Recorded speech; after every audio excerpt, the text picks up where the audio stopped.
to practice science. Today, I stand before you to tell you the truth. And today, I'm here to tell you the reality.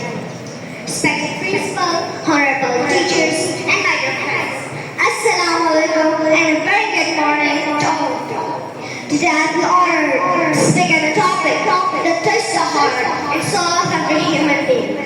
Heaven lies under the feet of mother. This beautiful saying of our beloved Prophet Muhammad, peace be upon him, carries a weight of minutes in just a few words.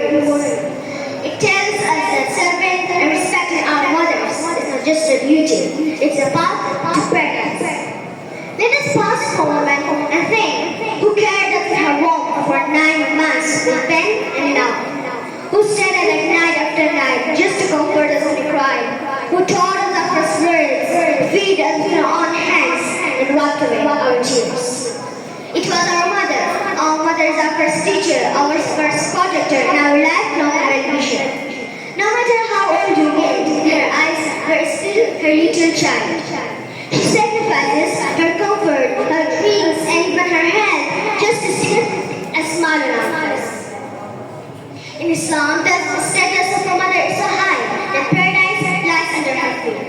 It means that if we truly want success in this life, we should be care for her and never hurt her feelings. Because a small act of kindness towards our mother can open the door of heaven for us. Sadly, in today's world, some people ignore their mothers, raise